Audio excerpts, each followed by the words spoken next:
Hi, everybody. Welcome back to Old Time Rock and Roll, where I usually do a daily profile on famous rock and roll artist who was born on this day. Today's September 6th.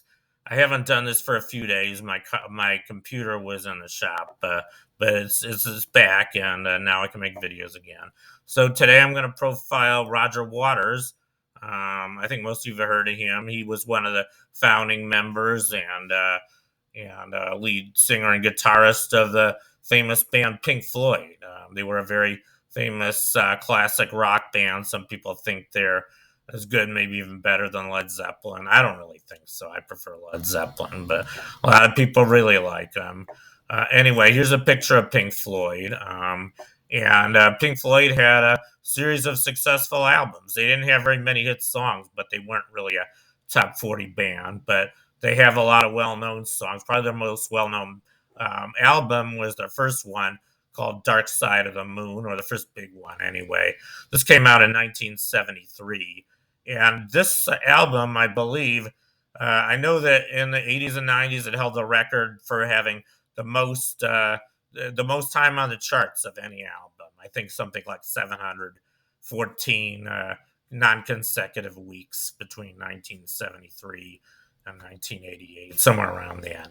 The amazing album. I used to have I have this album. Well, I have it on one of my soundtracks, and they're all really good songs, all very innovative. The biggest hit on this, and one of the few hits, I think they only had two top 40 hits their whole history, but their first one was called Money. I'm sure you all heard it. It's a good song, really good song, good sound effects. It starts with a chinking of change and sounds really realistic. I don't know if they use real change to make that sound, but and then there's other songs kind of like that.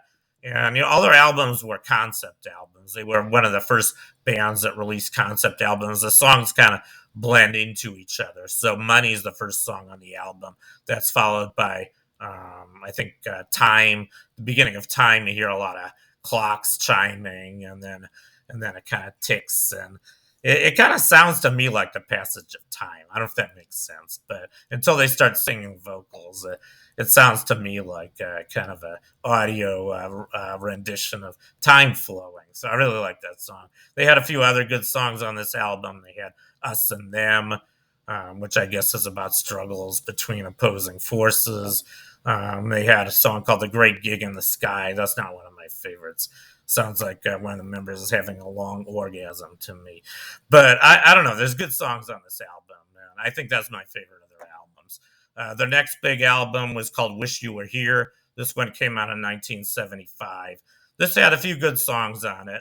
I think it opens with Have a Cigar, kind of a funny song. They say, I guess these guys are going to a concert, and they say, by the way, which one's Pink? Like they thought Pink was a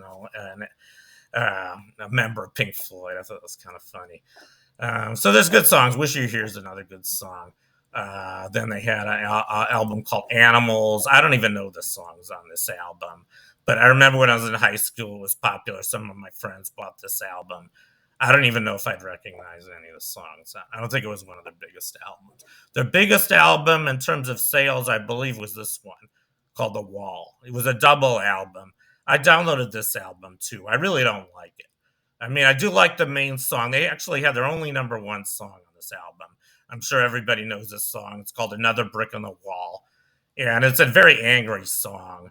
And I think there's some truth to it. I mean, this band was from England, and I think particularly, late 70s, early 80s, England was struggling in a lot of ways. And I think there was a lot of probably big generation gap between the older and younger people. And apparently they were commenting about all these awful schools in England. I never lived in England. I've been there a couple of times, but I know that, things were pretty lousy for poor people there, and they probably had a lot of bad schooling. So, it starts out, we don't need no education. We don't need those thought control. And it's a good song. It was their only number one. But I don't like most of the other songs on this album. I think it's very dark. I think it's very angry at society. And I think it's just too much. That's just my opinion. But anyway, they had another big album. I think the last album they had with Roger Waters was this one called The Final Cut. And again, I don't even know what songs are on this album. Like I said, I'm not a huge Pink Floyd fan. But they, like I said, they were a very they're a very well known band. Some people consider them one of the great classic rock bands on par with Led Zeppelin. But whatever you think of them, they were a very popular band, and that's my profile on Roger Waters. And I hope you enjoyed it. And I'll see you next time.